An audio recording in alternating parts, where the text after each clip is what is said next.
तो ये तो रिएक्शन बचपन में आप पढ़ते आ रहे हो, और यही रिएक्शन मैं इधर लिख दूं, क्या लिख दूं मैं, CaCO3, यहां पे मैं रिवर्सिबल का साइन लगा दूं और लिख दूं KO प्लस CO2। अरे ये सर क्या आप पढ़ा रहे हैं, आपने तो कंफ्यूज कर दिया, यही रिएक्शन यहां भी लिखी, यही रिएक्शन आपने यहां भी लिखी, और आप कह रहे हैं ये डिफरेंस है। यस, यहां पे डिफरेंस है। मैं क्या करूंगा, मैं इस पर्टिकुलर रिएक्शन को करवाऊंगा ओपन वेसल में। किसमें करवाऊंगा बच्चों, ओपन वेसल में। ठीक है, ये इंपॉर्टेंट पॉइंट था। और इसको मैं कराऊंगा क्लोज वेसल में। इसको मैं कराने वाला हूं क्लोज वेसल में। अब वेसल का डिफरेंस से क्या होगा, वेसल के डिफरेंस से देखो क्या होगा, अगर हम अपनी वेसल को ओपन रखेंगे तो ये CO2 गैस कहां चली जाएगी, एटमॉस्फेयर में चली जाएगी, और ये हमारा प्रोडक्ट था जो बना था। जब ये एटमॉस्फेयर में चली गई, प्रोडक्ट हमारा लॉस हो गया, तो क्या ये पीछे जा पाएगी दोबारा, ये कैल्शियम कार्बोनेट बना पाएगी दोबारा, हैं बताओ, नहीं ना। बट अब यही चीज अगर हम वहां पे देखें, अगर हमने क्या किया, अपनी वेसल को कवर्ड कर दिया, हमने CO2 को बाहर नहीं निकलने दिया, नहीं निकलने दिया, तो क्या होगा, ये CO2 क्या करेगी, जब जरूरत से ज्यादा बन जाएगी तो फिर ये कैल्शियम ऑक्साइड के साथ रिएक्ट करेगी, और ये रिएक्शन कहाँ, बैकवर्ड डायरेक्शन में चली जाएगी, चली जाएगी ना। तो देखो रिएक्शन सेम है, बट कंडीशन, ऑपरेशन कंडीशंस अलग अलग हैं। यहां मैंने ओपन वेसल लिया, वहां मैंने क्लोज वेसल लिया। एग्जाम में इससे क्वेश्चन पूछा गया है, स्टेटमेंट आती है, उसमें लिखा होता है ओपन वेसल और क्लोज वेसल, बच्चे वो मिस कर देते हैं, आंसर गलत कर देते हैं। आपको ये बात ध्यान रखनी है, सिंपल सी बात है, अगर ओपन वेसल होगी तो अगर कोई गैसियस प्रोडक्ट बन रहा होगा तो वो रिलीज हो जाएगा। जब वो रिलीज हो गया, प्रोडक्ट हमने एक्सट्रैक्ट कर लिया, एनवायरमेंट को दे दिया, सराउंडिंग्स में वो फैल गया, तो फिर से वो थोड़ी ना रिएक्टेंट बना पाएगा, तो बैकवर्ड तो जाएगी नहीं रिएक्शन। ठीक है, क्लियर, चलो ये बात क्लियर हो गई। इस पॉइंट को मैं स्टार मार्क कर देता हूं, इस पॉइंट को मैं स्टार मार्क कर देता हूं। ठीक है बच्चों, यहां तक क्लियर हो गया। अब मैं इसका दूसरा एग्जांपल भी लिख देता हूं, जैसे सपोज करो दूसरा एग्जांपल क्या है, पिंक पेन ले लेता हूं। ये तो वो रिएक्शन हो गई जिसको मैंने एक पॉइंट समझाने के लिए लिखा था, बट अब एक ऐसी रिएक्शन लिख दूं जो वन साइडेड होगी, जैसे कि Zn plus 2HCl।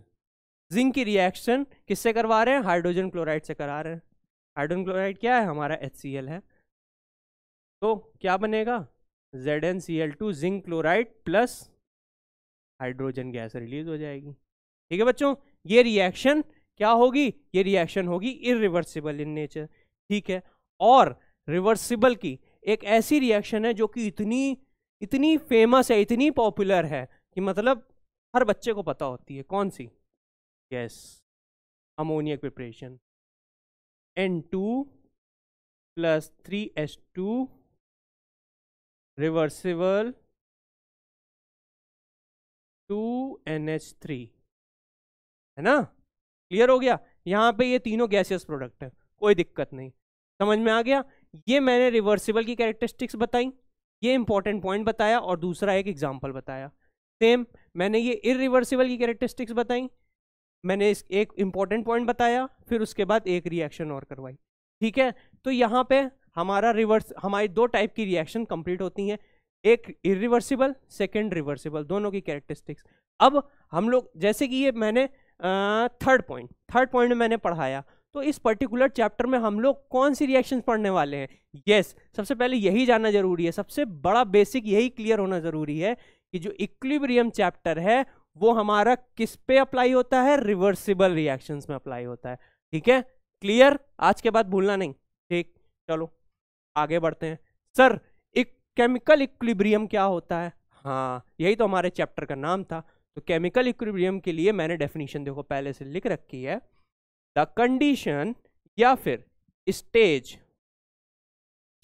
The condition या stage in the reversible chemical reaction.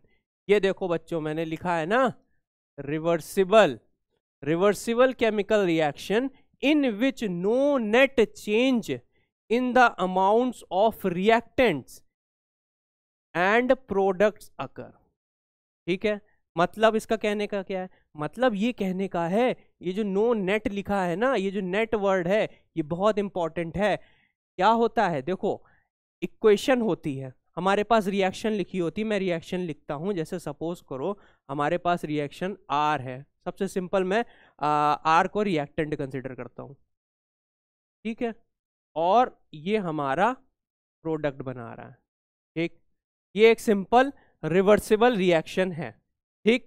अब क्या होगा, जब इसका इक्विलिब्रियम टाइम आएगा, मतलब इक्विलिब्रियम पोजीशन आएगी, इक्विलिब्रियम स्टेज आएगा, तो यहां पे क्या लिखा है, नो नेट चेंज। सर इसका मतलब क्या, अभी तो आपने बोला प्रोडक्ट रिएक्टेंट बन रहा होगा और रिएक्टेंट प्रोडक्ट बन रहा होगा, हाँ बन रहा होगा, बट जितना अमाउंट प्रोडक्ट, जितना अमाउंट रिएक्टेंट का प्रोडक्ट बन रहा होगा, उतना ही अमाउंट प्रोडक्ट का क्या बन जा रहा होगा, अगेन रिएक्टेंट, ठीक है।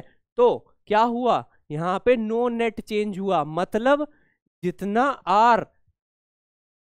आर हमारा प्रोडक्ट बन पा रहा था, उतना ही फिर से क्या प्रोडक्ट हमारा रिएक्टेंट बन गया, यस, इसीलिए तो रिवर्सिबल रिएक्शन हुई। तभी मैंने यहां पे लिखा है नो नेट, यहां पे नो नेट, नेट का मतलब फाइनली हम लोग देखेंगे बहुत ज्यादा चेंज नहीं हमें मिलेगा भी तो बहुत नेग्लिजिबल, बहुत माइक्रो लेवल में मिलेगा, ठीक। Change in the amounts of reactants and products, ठीक, यहां तक एक बात क्लियर हो गई, केमिकल इक्विलिब्रियम की डेफिनेशन हम लोग को आज के बाद क्लियर हो गई। फिर सर ये ग्राफ क्या है, ग्राफ समझा दीजिए, ठीक है, ये मैंने हैबर्स प्रोसेस का ग्राफ लिया है, तो बच्चों मैं ऊपर लिख देता हूं, ये हमारी वही वाली रिएक्शन है, कौन सी, N2 प्लस 3H2। अच्छा ये वाला पेन ज़्यादा क्लियर नहीं दिख रहा होगा, मैं यहाँ पे पिंक पेन यूज़ कर देता हूँ, क्या N2 plus 3H2 reversible 2NH3, ठीक है, ये यही वाली इक्वेशन है, ये जो मैंने पहले लिखी थी यहाँ पे लिखी थी ना हम लोगों ने पढ़ा था इसका एग्जाम्पल, ठीक है, तो ये उसी का ग्राफ है। अब ग्राफ के फॉर्म में हम लोग कैसे समझ सकते हैं, देखो अब ये हमारी कंसेंट्रेशन का है, ये हमारा टाइम का एक्सिस है, ठीक है, आप समझ गए। वाई एक्सिस में मैंने क्या प्लॉट किया, कंसेंट्रेशन, और एक्स एक्सिस में मैंने क्या प्लॉट किया, टाइम, ठीक है। तो टाइम के साथ अब हम लोगों को देखना है, देखो जो H2 है, H2 हमारा रिएक्टेंट था, क्योंकि ये इसका स्टोक्योमेट्रिक कोफिशिएंट क्या है, 3 है, मतलब ये N2 से 3 टाइम, मतलब इसका रेशियो 1:3 है। तो कंपैरेटिवली देखो ये N2 है, और N2 के कंपैरेटिवली ये N2 का लेवल है, ये H2 का लेवल है, तो इसका लेवल डिफरेंस है, इसलिए मैंने यहां से प्लॉट किया, ठीक, यहां पे क्लियर, ये कोई कंफ्यूजन नहीं। और NH3 क्या था, हमारा प्रोडक्ट था, तो स्टार्टिंग में प्रोडक्ट कैसा बन रहा होगा, स्टार्टिंग में तो प्रोडक्ट 0 होगा, यहाँ पे प्रोडक्ट तो 0 रहा होगा, क्योंकि स्टार्टिंग में तो रिएक्शन थोड़ी ना स्टार्ट हुई होगी, धीमे धीमे करके जैसा जैसा टाइम निकलता जाता है वैसे वैसे रिएक्शन प्रोसीड करती है आगे। अब देखो जैसे जैसे टाइम बढ़ रहा है, ये देखो ये टाइम ऐसे करके बढ़ रहा है, वैसे वैसे कंसेंट्रेशन में क्या डिफरेंस आ रहा है, देखिए जो रिएक्टेंट है मतलब H2 है, वो देखो डिक्रीज कर रहा है, डिक्रीज कर रहा है, डिक्रीज कर रहा है, जो N2 है वो देखो डिक्रीज कर रहा है, डिक्रीज कर रहा है, डिक्रीज कर रहा है, ये दोनों डिक्रीज कर रहे हैं, डिक्रीज करके क्या कर रहे हैं, हमारा प्रोडक्ट बना रहे हैं, ये देखो यहां तक प्रोडक्ट बना, इस पर्टिकुलर पॉइंट तक हमारा क्या बन गया, प्रोडक्ट बन गया, ठीक।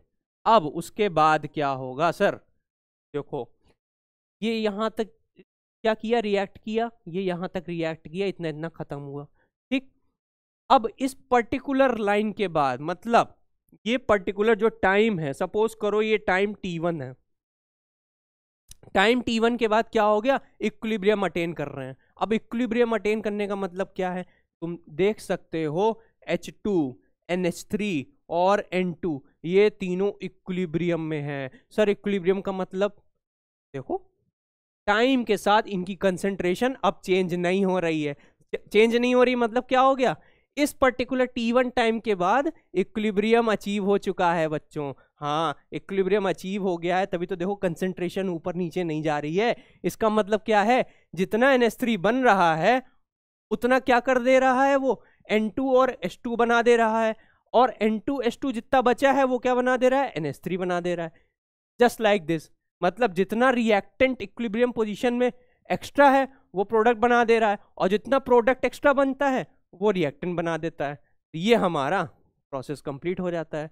क्या हो जाता है, ये केमिकल इक्विलिब्रियम। इसको हमने ग्राफ के फॉर्म में समझा। ठीक है, आज के बाद क्लियर हो जाएगा। ठीक है, तो अब ये हम लोगों ने पढ़ा, तो इस ग्राफ से हम लोग एक दो इन्फ्रेंस और निकाल सकते हैं। चलो वो इन्फ्रेंस निकालते हैं। वो इन्फ्रेंस मैं यहाँ पे लिख देता हूँ।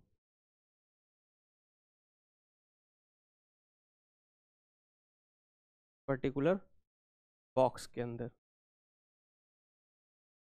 क्या इन्फ्रेंस निकालें हम। ठीक है,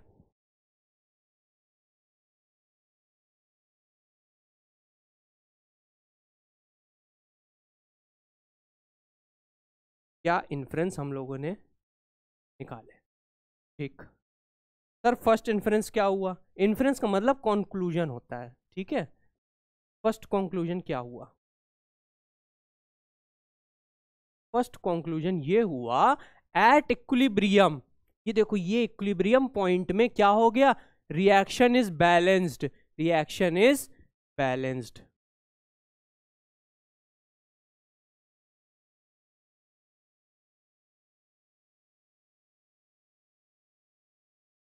रिएक्शन इज बैलेंस्ड, क्या हो गया, रिएक्शन बैलेंस हो गई। ठीक है, फिर उसके बाद सेकेंड इन्फ्रेंस हमारा डेफिनेशन जैसे कि लिखा हुआ है ऊपर, क्या हो रहा है, नो नेट चेंज, मतलब जितना अमोनिया बन रहा है उतना N2 और H2 घट रहा है, और जितना N2H2 बन रहा है उतना अमोनिया घट जाएगा इक्विलिब्रियम में। तो क्या होगा यहाँ पे, no net change, no net change.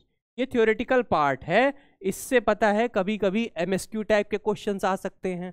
आपको कंडीशन दे दी जाएगी, मे भी हो सकता है ग्राफ दे दिया जाए और पूछ लिया जाएगा इस पर्टिकुलर पॉइंट में क्या हो रहा है, इस पर्टिकुलर पॉइंट में क्या हो रहा है, स्टार्टिंग में H2 को ऊपर क्यों रखा है ना। तो ऐसे MSQ टाइप के क्वेश्चन बन सकते हैं, MCQ टाइप के क्वेश्चन बन सकते हैं हमारे जैम एग्जामिनेशन में। ठीक है, तो थ्योरी भी कभी कभी पढ़ना इंपॉर्टेंट होता है, हमेशा न्यूमेरिकल्स के पीछे मत भागा करो, क्योंकि देखो होता क्या है, एग्जाम में ट्विस्ट होता है।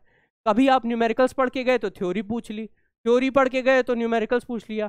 तो हमारी रिस्पॉन्सिबिलिटी क्या बनती है, हमारी ये रिस्पॉन्सिबिलिटी बनती है कि हम लोग बेसिक से पढ़ के हायर लेवल तक जाएं, मतलब उस लेवल तक जाएं जिस लेवल तक हमारे एग्जाम में आता है। ठीक है, तो वैसे ही मैंने स्टार्ट किया। सबसे पहले मैंने टाइप्स ऑफ रिएक्शन पढ़ाई, अब मैं पढ़ा रहा हूँ केमिकल इक्विलिब्रियम। तो केमिकल इक्विलिब्रियम में ये चीज समझ में आ गई, दो इन्फ्रेंस हम लोगों ने निकाल लिया। थर्ड इन्फ्रेंस क्या हो सकता है सर, ठीक है, थर्ड इन्फ्रेंस भी बता दीजिए सर। थर्ड इन्फ्रेंस ये होता है कि ये जो इक्विलिब्रियम अचीव हुआ है ना, मैं बार बार कह रहा हूं प्रोडक्ट रिएक्टेंट में चेंज हो रहा है, रिएक्टेंट प्रोडक्ट में चेंज हो रहा है, तो इसको एक टर्म दिया जाता है। क्या टर्म दिया जाता है, डायनामिक। यस, क्या है ये, डायनामिक स्टेज है।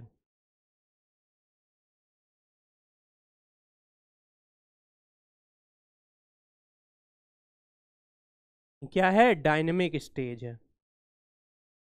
हाँ, ये डायनेमिक स्टेज है। सर स्टैटिक स्टेज कहाँ आएगी, आओ बताता हूँ, पीछे आओ, देखो। हाँ, ये है स्टैटिक स्टेज। क्या किया, ओपन वेसल में रिएक्शन कराई, CaO बना, CO2 उड़ गया बाहर। अब स्टैटिक का मतलब रुका हुआ, अब CaO वहां पे पड़ा रहेगा, आजीवन पड़ा रहेगा, जब तक हम ऊपर से ढक्कन उसका बंद नहीं करेंगे और CO2 को वापस CaO से रिएक्ट नहीं करवाएंगे, वो फिर से डायनेमिकली रिएक्ट करके CaCO3 नहीं बनाएगा। तो स्टैटिक रिएक्शंस का एग्जांपल ये है, ये स्टैटिक कंडीशन का एग्जांपल है। बट इक्विलिब्रियम में क्या होता है, इक्विलिब्रियम में देखो प्रोडक्ट रिएक्टेंट बन रहा है, रिएक्टेंट प्रोडक्ट बन रहा है, तो ये कौन सी स्टेज हो गई, डायनेमिक स्टेज हो गई। ठीक है बच्चों, ये बात क्लियर हो गई, ठीक है, अच्छी बात है। तो अब हम लोग आगे पढ़ते हैं। ये तीन इन्फ्रेंस हम लोगों ने मोस्टली निकाल लिए इस पर्टिकुलर ग्राफ से। ठीक, चलो आगे बढ़ते हैं। अब आगे क्या है, प्रॉपर्टीज ऑफ के इक्विलिब्रियम। अब के इक्विलिब्रियम देखो, के इक्विलिब्रियम क्या होता है? के इक्विलिब्रियम होता है,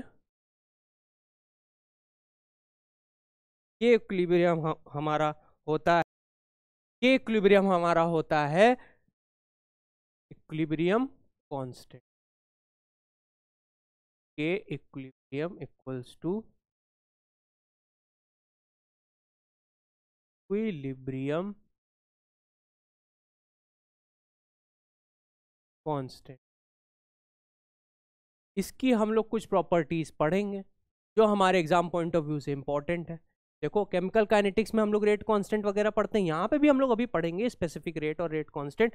बट जो हमारी कौन सी रिएक्शन रिवर्सिबल रिएक्शन होती हैं, उनमें क्या हम लोग के इक्विलिब्रियम भी पढ़ते हैं। के इक्विलिब्रियम क्या होता है? Equilibrium constant.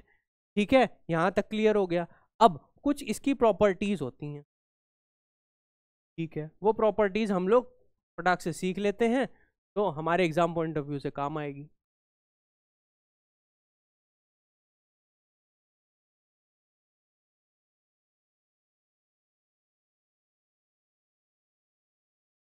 ठीक है, तो मैं डब्बे में बंद कर देता हूँ। प्रॉपर्टीज, इसकी प्रॉपर्टीज बच्चों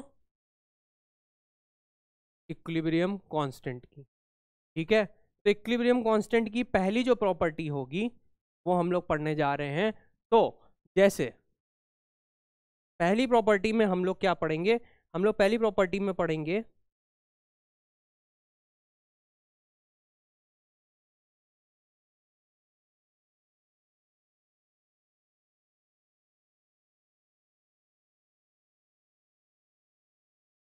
तो हम लोग पहली प्रॉपर्टी में पढ़ेंगे रिएक्टेंट हमारा प्रोडक्ट में चेंज हो रहा है। ठीक है, ये तो सभी बच्चों को पता है, इजी है, कोई दिक्कत नहीं, यहां तक हमें पता है। ठीक, अब सब K1 मान लो, K2 मान लो, कुछ भी मान लो, K1 मान लो, और इसका इक्विलिब्रियम कांस्टेंट है हमारा K2। मतलब क्या है सर? यहाँ पे रिएक्टेंट प्रोडक्ट में जो चेंज हो रहा है उसके लिए इक्विलिब्रियम कांस्टेंट हमारा K1 है, where K1 equals to K equilibrium of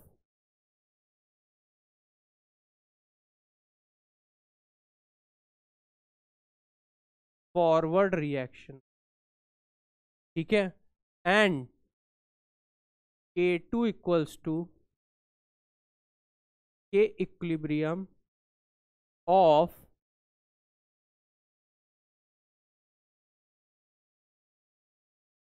backward reaction.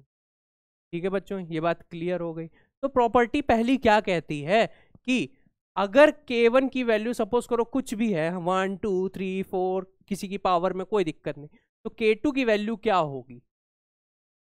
K2 हमेशा होगा 1/K1 के।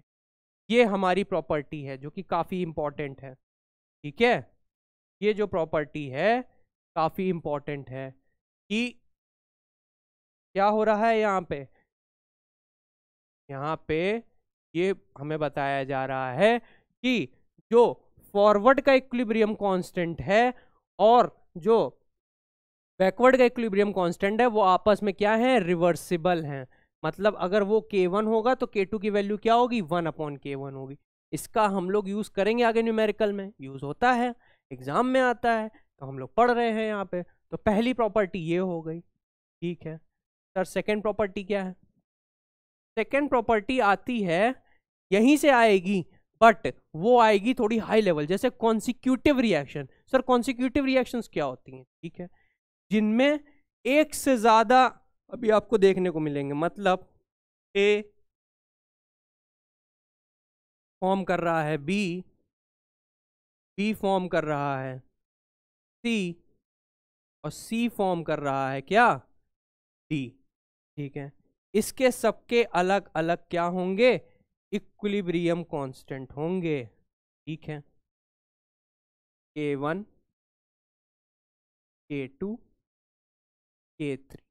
ठीक, हमें ये एक इस टाइप की रिएक्शन एक दी जाएगी एग्जाम में, यहाँ पे क्या दिया गया होगा, A से B बन रहा है, B से C बन रहा है, C से D बन रहा है, और D से फिर C बन रहा है, फिर B बन रहा है, फिर A बन रहा है, और पूछा जाएगा ओवरऑल इक्विलिब्रियम कांस्टेंट हमें बता दो। तो ये क्या है, ये हमारे ये फर्स्ट स्टेप का इक्विलिब्रियम कांस्टेंट है, ये सेकंड स्टेप का इक्विलिब्रियम कांस्टेंट है, ये थर्ड स्टेप का इक्विलिब्रियम कांस्टेंट, तो इसको क्या कहेंगे, step wise equilibrium constant.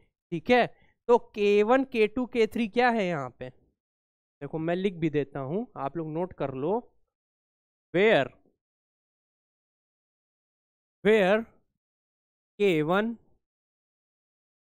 K2 K3 क्या है हमारे,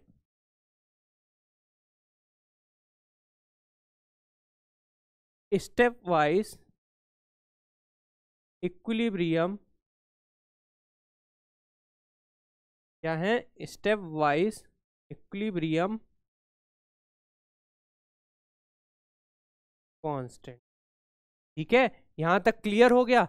अब क्वेश्चन यहां पे खत्म नहीं होता है, क्वेश्चन पता है क्या पूछेगा, क्वेश्चन ये पूछेगा, आपको पता है A से B में जाने में K1 है, यहाँ पे K2 है, यहाँ पे K3। अब ये बताओ A से D जाने में ओवरऑल क्या होगा, तो ओवरऑल के लिए एक फॉर्मूला दे देता हूं मैं, कोई दिक्कत नहीं है। तो ओवरऑल इक्विलिब्रियम कांस्टेंट क्या होगा, ओवरऑल इक्विलिब्रियम कांस्टेंट, यानी कि के इक्विलिब्रियम लिख देता हूं मैं इसको, ये क्या होगा, K1 into K2 into K3 multiply हो जाएगा।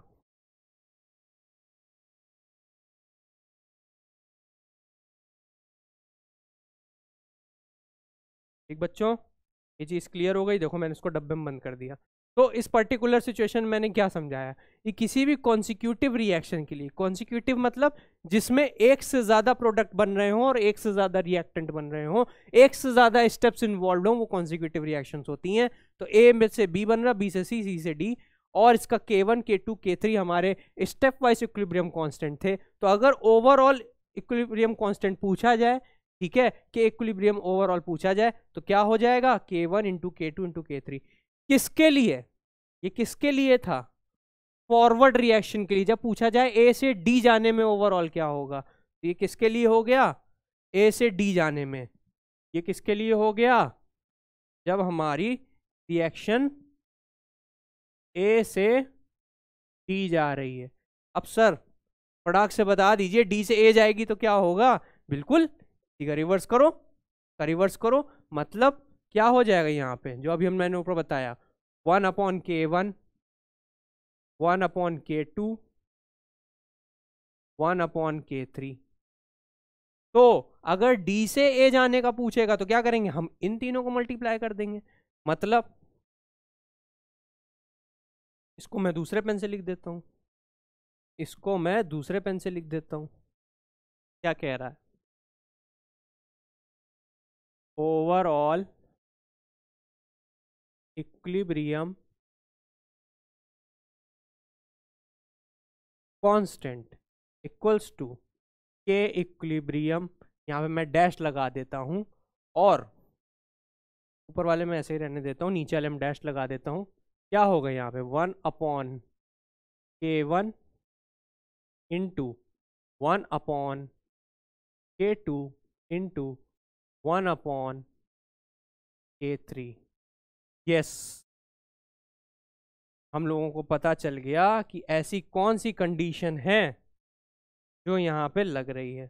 ठीक, आप देख सकते हो ये वाला जो इन्फ्रेंस है ये कहाँ से आया, इस पर्टिकुलर फर्स्ट प्रॉपर्टी से आया, इस प्रॉपर्टी से आया ना, ये वाली प्रॉपर्टी यहाँ लगी ना।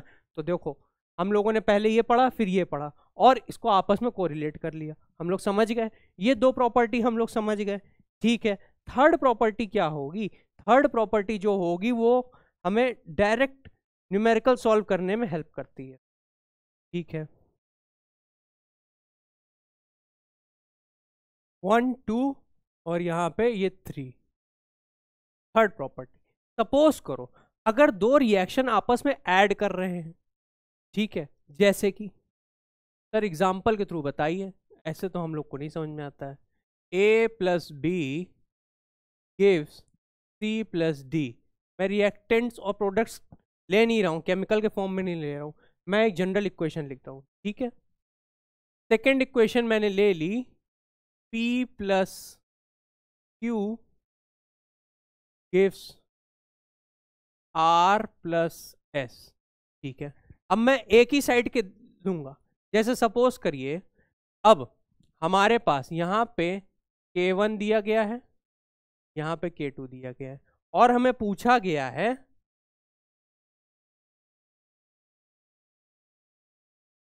Find K equilibrium for the reaction. ये क्वेश्चन इस टाइप से पूछा जाएगा, A plus B plus P plus Q C plus D plus R plus S। मतलब सिंपली क्या है सर, आप समझाना क्या चाहते हैं? सिंपली मैं ये समझाना चाहता हूं, ये दो इंडिविजुअल रिएक्शन दी गई थी, इसका एक का क्या था फॉरवर्ड के लिए K1 था, दूसरे का क्या था फॉरवर्ड के लिए K2 था। आप इसको रिवर्सिबल प्रोसेस लिखो या फिर एक साइडेड प्रोसेस लिखो, कोई फर्क नहीं इतना पड़ेगा। बट मैं समझाना क्या चाह रहा हूं कि जब दो रिएक्शन आपस में ऐड होंगी, जब दो रिएक्शन आपस में ऐड, भाई इसको ऐड करेंगे तभी तो ये रिएक्शन का आएगा ना ओवरऑल के इक्विलिब्रियम। तो क्या होंगे हमारे इक्विलिब्रियम कांस्टेंट्स, वो आपस में मल्टीप्लाई हो जाएंगे। के इक्विलिब्रियम यहाँ पे क्या हो जाएगा, K1 इंटू K2।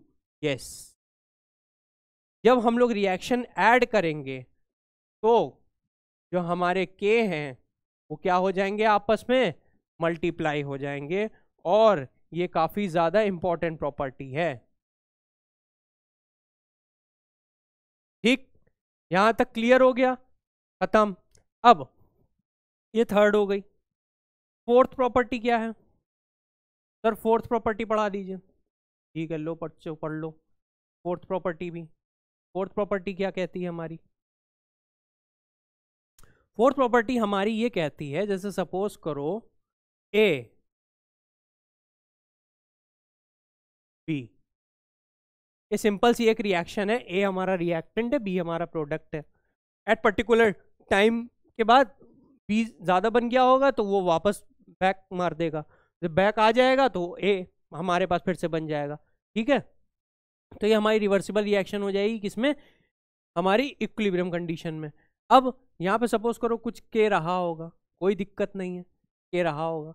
अब क्या करेंगे, पूछ देगा फाइंड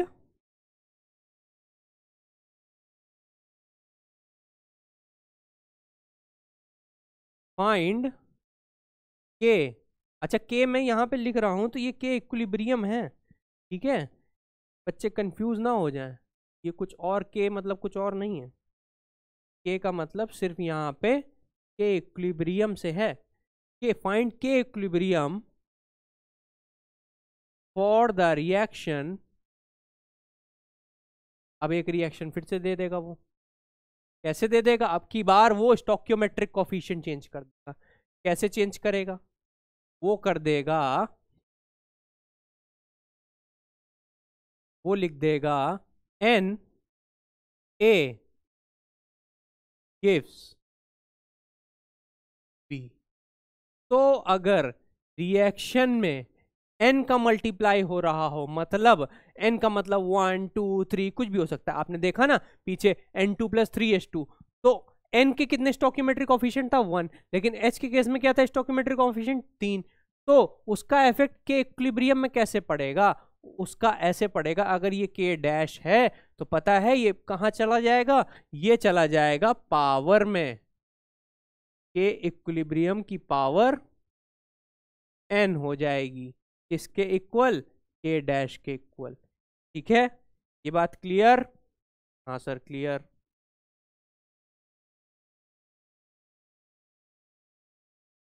क्या लिखा मैंने कि अगर यहाँ पे कोई n स्टोइकियोमेट्रिक कोफिशिएंट का मल्टीप्लाई हो रहा है हमारी रिएक्शन में, तो वो चला जाएगा इनिशियल के इक्विवेलेंट के पावर में। ठीक है, ये सब प्रॉपर्टीज का भी आगे यूज आएगा, ये सब न्यूमेरिकल्स में यूज आते हैं, क्वेश्चंस में यूज आएंगे। 4 स्टेटमेंट दे दी जाएंगी, पूछेंगे कौन कौन सी स्टेटमेंट सही है, एमएसक्यू बना सकते हैं क्वेश्चन, है ना। तो ये प्रॉपर्टीज पढ़ना बहुत इंपॉर्टेंट हो जाता है। ठीक, क्लियर। और लास्ट एंड सबसे फाइनल और सबसे इंपॉर्टेंट, जो कि बार बार पूछी गई, बार बार, मतलब मैं कह नहीं सकता हूं, जब से जैम एग्जाम आया है तब से घुमा फिरा के उस प्रॉपर्टी को पूछा जा रहा है। ठीक है, तो वो प्रॉपर्टी क्या है सर, जल्दी बता दीजिए। वो प्रॉपर्टी है बच्चों हमारी कि जो हमारा इक्विलिब्रियम कांस्टेंट होता है, के इक्विलिब्रियम यानी इक्विलिब्रियम कांस्टेंट, वो सिर्फ और सिर्फ टेम्परेचर डिपेंडेंट होता है। यस, के equilibrium is only temperature dependent.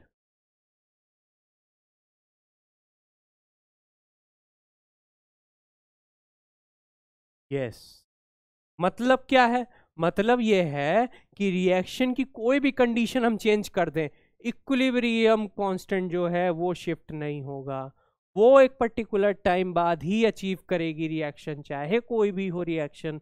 Particular reaction में उसका स्पेसिफिक के इक्विवेलेंट होता है, और उसको अगर हमें इधर उधर शिफ्ट करना है तो हमें सिर्फ और सिर्फ टेम्परेचर चेंज करना होगा, तभी के इक्विलिब्रियम चेंज होगा, वरना किसी वजह से इक्विलिब्रियम इधर उधर शिफ्ट नहीं होगा, इसकी के इक्विवेलेंट की वैल्यू नहीं चेंज होगी। तो यहां से क्या इन्फ्रेंस निकला, यहां से ये इन्फ्रेंस निकला के equivalent 1 eight time t1, K equivalent 2 at time t2 and so on. ठीक है, अगर हम टेम्परेचर T1, यहाँ पे टाइम नहीं टेम्परेचर है, T1 टेम्परेचर में के इक्विलिब्रियम 1 होगा, T2 में के इक्विवेलेंट 2 होगा। ठीक है, ये बात क्लियर हो गई। ये जो 5 प्रॉपर्टीज थी किसकी, के इक्विलिब्रियम की, काफी ज्यादा इंपॉर्टेंट होने वाली हैं, इसको अच्छे से नोट कर लो। मैं सबके बीच में थोड़ा सा लाइन स्पेसिंग कर देता हूँ। ये ठीक है सर, बहुत हौच पौच हो गया है, इसको ये पार्टीशन कर दो। ठीक है, बच्चों के लिए मैंने ये एक पार्टीशन कर दिया, हाँ, और ये एक पार्टीशन कर दिया।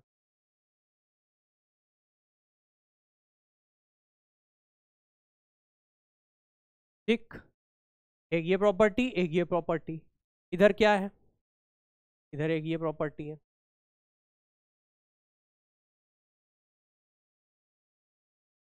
ठीक,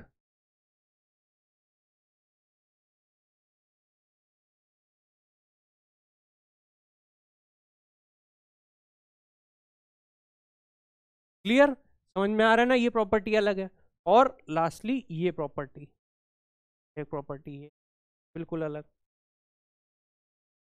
ठीक, तो टोटल हम लोगों ने इतनी प्रॉपर्टीज पढ़ी। ठीक, सबसे पहले हम लोगों ने देखा इक्विलिब्रियम कांस्टेंट क्या होता है, कैसे डिनोट करते हैं, और फिर उसकी प्रॉपर्टीज पढ़ना स्टार्ट किया, 1 2 3 4 5, ये 5 प्रॉपर्टीज पढ़ी। अच्छे से देख लो, नोट कर लो, हमारे एग्जाम पॉइंट ऑफ व्यू से काफी ज्यादा इंपॉर्टेंट है। चलो बच्चों, अब हम लोग आगे पढ़ेंगे रेट कांस्टेंट। ठीक है, रेट कांस्टेंट हमारा काफी ज्यादा इंपॉर्टेंट है। कैसे, रेट कांस्टेंट का जो सेकंड नाम होता है उसको हम लोग क्या कहते हैं, सबसे पहले हम लोग वही लिख दें, उसको हम लोग कहते हैं स्पेसिफिक रेट्स।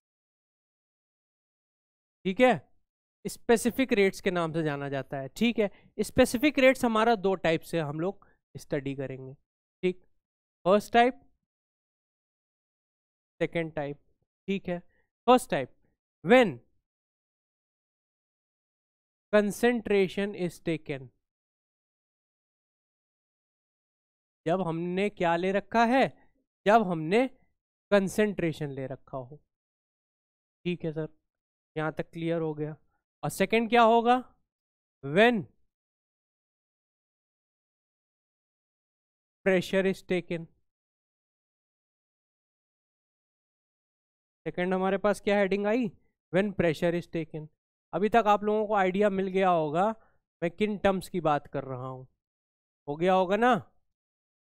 तो चलो अब आगे लिखते हैं कि जब हमारा कंसेंट्रेशन दिया गया होगा तो क्या होता है, हमें पता है। इसको हम लोग क्या कहते हैं, इसको हम लोग कहते हैं केसी। यस, आज के बाद इसको याद कर लेना। केसी क्या होता है, हमारा रेट कांस्टेंट या specific rate when concentration studies being made. मतलब जब हम लोग पर्टिकुलर रिएक्शन को उसके कंसंट्रेशन के टर्म्स में पढ़ते हैं तो उनको उसको उसमें हम लोग क्या फाइंड करते हैं, केसी फाइंड करते हैं। और अगर प्रेशर लेके करते हैं तो उसको उसमें हम लोग क्या स्टडी करते हैं, उसमें हम लोग केपी स्टडी करते हैं। ठीक, अब आज के बाद ये क्लियर हो गया ये फंडा कि केसी और केपी क्या है। ठीक है, चलो अब केसी और केपी को थोड़ा सा मैं और इलेबोरेट करता हूं। तो पहले हम लोग केसी के बारे में पढ़ें। ठीक, सपोज करो एक एग्जांपल ले रहा हूं मैं रिएक्शन के, A B gives small C capital C plus small D capital D. आप देख सकते हो स्टोक्योमेट्रिक कोफिशिएंट हमारे स्मॉल में है और रिएक्टेंट और प्रोडक्ट हमारे कैपिटल में है। ए बी हमारे रिएक्टेंट है, सी डी हमारे क्या है, प्रोडक्ट है। ठीक है, तो इनके रिस्पेक्ट में क्या होगा, सबसे पहली बात इनके रिस्पेक्ट में अगर हम रेट लिखें तो सबसे पहले हमें पता है कि rate of forward reaction, forward का मतलब उधर जा रही है, तो क्या होगा, हम लोग केमिकल काइनेटिक्स से पढ़ के आए हैं, क्या होगा, K F into concentration of reactants A, और स्टोक्योमेट्री ऊपर जाती है पावर में, हमको ये बात पता है पहले से। फिर बी और स्टोक्योमेट्री ऊपर जाती है पावर में, ये बात हमको पता है। ठीक है, तो ये रेट हो गया किसका, फॉरवर्ड रिएक्शन का। ठीक, अब रेट अगर हमें बैकवर्ड रिएक्शन का लिखना हो सर, कोई दिक्कत नहीं है, वो भी लिख देंगे के बैकवर्ड। तो अगर हम बैकवर्ड रिएक्शन का लिखेंगे तो क्या आएगा, बैकवर्ड रिएक्शन के लिए सी डी आएगा, सी डी। ठीक है, ये बात क्लियर हो गई। अब according to equilibrium condition, equilibrium condition हमारी क्या कहती है, इक्विलिब्रियम कंडीशन ये कहती है अकॉर्डिंग टू इक्विलिब्रियम कंडीशन, हम लोग इतनी देर से यही पढ़ रहे हैं कि इक्विलिब्रियम कंडीशन में क्या होता है, क्या होता है, rate of formation of product from reactant and rate of formation of reactant from product are equal. Rate दोनों का इक्वल होता है, मतलब फॉरवर्ड रिएक्शन का भी रेट इक्वल होता है, बैकवर्ड रिएक्शन का भी रेट इक्वल होता है, दोनों आपस में क्या होते हैं, इक्वल होते हैं। बस उसी को इक्वल कर देना है। क्या इक्वल कर देना है, R F equals to R B, rate of forward reaction equals to rate of backward reaction. अब इन दोनों की हम लोग वैल्यूज रख देते हैं। तो आर एफ की वैल्यू क्या है हमारे पास, K F into A B B equals to R B की क्या है, K B C C multiply D D. ये हमारी क्या हो गई, ये हमने इक्वेशन लिख ली जिसमें हम लोगों ने क्या किया, आर एफ को इक्वल किया आर बी से। ठीक है, अब हमें पता है कि क्या होता है, हमारा के इक्विलिब्रियम क्या होता है, हमारा के इक्विलिब्रियम होता है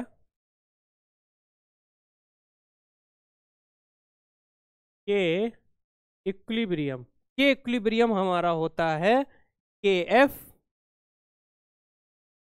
अपॉन के बी, के एफ अपॉन के बी। एफ को मैं और अच्छे से लिख देता हूँ, अब बच्चे कहेंगे आपका एफ और बी एक ही जैसा लगता है। ठीक है, अब के एफ अपॉन के बी का मतलब क्या है, के बी नीचे आया होगा तो ये वाले टर्म से इधर गए होंगे, तो यहाँ पे हमारी इक्वेशन क्या बन जाएगी, हमारी इक्वेशन बन जाएगी सी इंटू डी अपॉन ए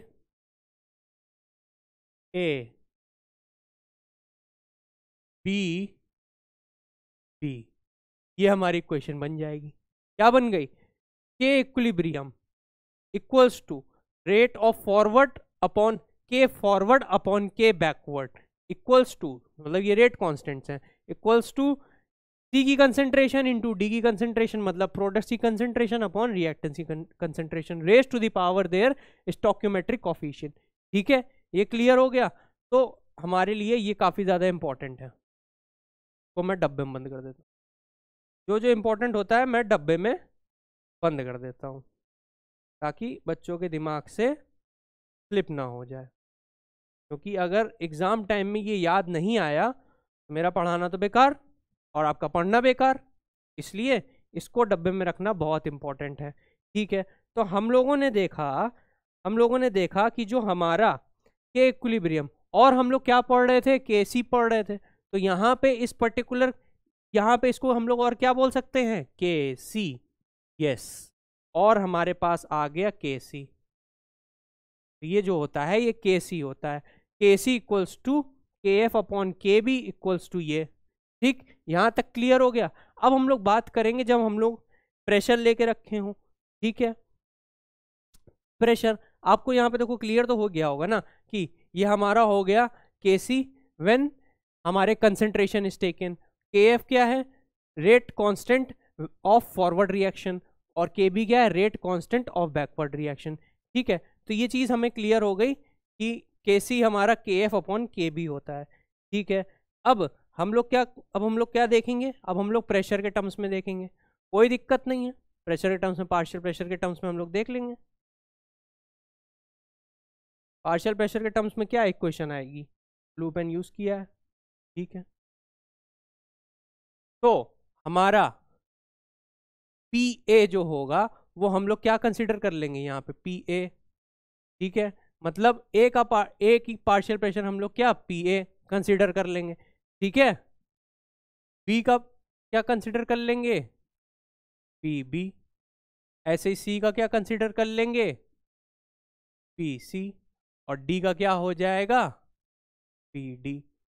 सिंपली ये चार हमारे पास क्या हो जाएंगे, पार्शियल प्रेशर, जो कि हम लोग कंसिडर कर लेंगे। ठीक है, अगर अब हम लोग इसको कंसिडर कर लेंगे तो केपी क्या बन जाएगा, कुछ नहीं है, जैसे वो है वैसे ये भी है। ये क्या है, जब हम लोग प्रेशर की स्टडीज कर रहे हैं। ठीक है, तो केपी क्या होगा, यहाँ पे भी के forward upon K backward equals to, वहां पे क्या आया था, कंसेंट्रेशन के टर्म्स में आया था सी एंड डी, तो यहाँ पे प्रेशर के टर्म्स में आएगा, क्या आएगा, P C into P D upon P A into P B. ठीक है, ये बात क्लियर हो गई, हाँ सर क्लियर हो गई। ये दो फॉर्मूले हमने याद करने हैं। क्या, पहला हमें याद करना है केसी का, कि केसी क्या होता है, केसी हमारा कंसंट्रेशन के टर्म्स में होता है, और के बी क्या होता है, हमारा प्रेशर के टर्म्स में होता है। ठीक है बच्चों, यहाँ तक ये बात क्लियर हो गई। अब सपोज करो आपके मन में क्वेश्चन आया होगा कि सर ने यहाँ पे स्टोइकियोमेट्री लिख रखी है, यहाँ पे क्यों नहीं लिख रखी है। कोई दिक्कत नहीं, यहाँ पे स्टोइकियोमेट्री अगर मान के चलो a plus B give C plus D होता तो यहाँ पे सब जगह 1 होता, कोई दिक्कत नहीं। अगर यहाँ पे स्टोइकियोमेट्री अगर हम लोग कंसिडर करेंगे, अगर स्टोइकियोमेट्री कंसिडर कर रहे हैं, कोई दिक्कत नहीं है, इस सी की स्टोइकियोमेट्री यहाँ लिख देना, डी की स्टोइकियोमेट्री यहाँ लिख देना, ए की स्टोइकियोमेट्री यहाँ लिख देना, बी की स्टोइकियोमेट्री यहाँ लिख देना, कोई दिक्कत नहीं है, उसमें कोई इतना बहुत बड़ा इशू नहीं है। जैसे हम लोगों ने यहाँ पे क्या कंसिडर किया था, स्मॉल ए कैपिटल ए ऐसे करके रिएक्शन, वही हम लोगों ने यहाँ कंसिडर करके लिख दिया। ठीक है, वो जनरल था। अब ए सी डी बी यहाँ की वैल्यूज पुट करोगे, आगे हो जाएगा। ठीक, ये दोनों चीजें क्लियर हो गई, के सी के पी आज के बाद क्लियर बिल्कुल। अब आगे बढ़ते हैं। आगे बढ़ते हैं तो क्या आता है, आगे बढ़ते हैं तो हमारे पास केसी केपी की रिलेशन आती है। और केसी केपी की जो रिलेशन है वो एग्जाम में कई बार पूछी गई है, कुछ नहीं तो फॉर्मूला बेस्ड पूछी गई है। रिएक्शन दे दी है, उसमें केसी की वैल्यू दे दी है तो आपको केपी फाइंड करना है, केपी की वैल्यू दे दी गई तो आपको केसी फाइंड करना है। तो आइए हम लोग जानते हैं। तो केसी केपी में जाने से पहले सबसे हम लोग पहले क्या समझते हैं, हम लोग के पास होती है आइडियल गैस इक्वेशन।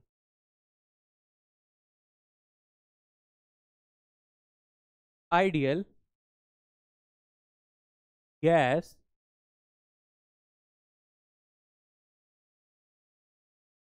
इक्वेशन, ठीक। हमें पता है आइडियल गैस इक्वेशन क्या होती है। आइडियल गैस इक्वेशन होती है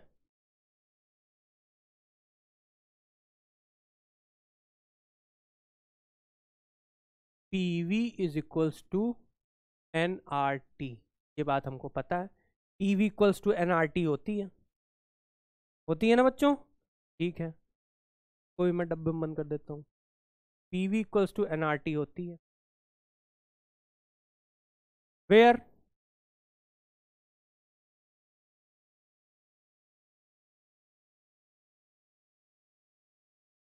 P equals to V equals to N equals to R equals to T equal, ठीक। या फिर मैं इसको इधर लिख देता हूँ, फिर उधर स्पेस बच जाएगी। Where P equals to V equals to N equals to R equals to T equals, ठीक। P is equals to pressure, हमको पता है, क्योंकि बच्चों को बिल्कुल नहीं लेना है, बस पढ़ते रहना है, प्रैक्टिस करना है और आगे बढ़ना है।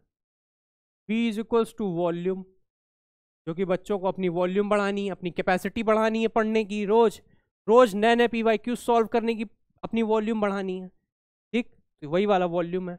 N moles, number of moles. R R हमारा gas constant.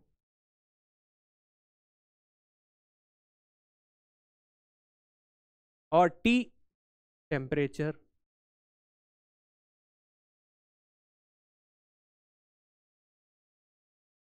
T equals to temperature. हमको पता है PV इक्वल्स टू NRT होता है, और PV NRT ये कहलाता है, ठीक। सेकेंड चीज हमें क्या पता है, सेकेंड चीज सर हमें ये पता है कि सेकेंड चीज हमें ये पता है कि जो कंसेंट्रेशन होता है, सी मतलब कंसेंट्रेशन, या मैं इसको पूरा ही लिख देता हूं, नहीं बच्चे सोचेंगे ये मैंने सी लिख रखा है सिर्फ। हाँ, कंसेंट्रेशन, कंसेंट्रेशन क्या होता है, कंसेंट्रेशन होता है N/V। हमको ये भी पता है कंसेंट्रेशन होता है number of moles divided by volume, ठीक है। इसी का यूज करके अभी हम लोग KP KC के बीच में एक इक्वेशन एस्टेब्लिश करेंगे, ठीक। यहाँ तक क्लियर हो गया, कोई दिक्कत, कोई डाउट? कोई डाउट नहीं है सर, ठीक है। तो हमको पता चल गया कि अगर N के नीचे V भेज देंगे तो हमारी इक्वेशन क्या बन जाएगी, हमारी इक्वेशन बन जाएगी P is equals to N/V RT।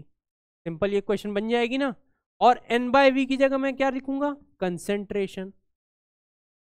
मैं लिखूंगा यहाँ पे कंसेंट्रेशन इंटू R इंटू, ठीक। बस यहीं से सारा सॉल्यूशन निकल आएगा। क्या निकल आएगा सर, निकाल दो, ठीक है। पहले इसको डब्बे में बंद करो, क्योंकि ये हमारी इंपॉर्टेंट है। अब हम लोग PA अगर A के टर्म्स में निकालना है तो यहाँ PA हो जाएगा, B के टर्म्स में निकालना है तो PB हो जाएगा। ऐसे करते करते देखो, PA PB PC PD, मैं वही सिंपल इक्वेशन लेके चल रहा हूं, A plus B equal to C plus D, ठीक है। तो PA क्या होगा, कंसेंट्रेशन ऑफ A, मतलब concentration of A into RT, yes, concentration of B into RT, yes, concentration of C into RT, yes, and lastly concentration of D into RT। ठीक है बच्चों, आपको समझ में आ गया कि PV is equal to nRT था, और उससे हम लोगों ने ये इक्वेशन इस्टेब्लिश कर ली। हम लोगों ने PA की वैल्यू निकाल ली, PB की वैल्यू निकाल ली, PC की वैल्यू निकाल ली, PD की वैल्यू निकाल ली। ठीक है, अब हम लोग पीछे जाएंगे और देखेंगे यहाँ पे क्या लिखा था सर ने। हाँ, यहाँ पे तो सर ने ये इक्वेशन लिखी थी KP की। चलो KP की इक्वेशन हम लोग यहाँ पे वापस से लिख देते हैं। हमको पता है KP क्या था, KF अपॉन KB, या मैं इसको ना भी लिखता तो कोई बड़ी बात नहीं थी। KF upon KB equals to, देखो क्या लिखा था, मैंने लिखा था PC इंटू PD, मतलब प्रोडक्ट अपॉन रिएक्टेंट के प्रेशर। ठीक है, यही मैं यहां पे लिख देता हूं, PC into PD upon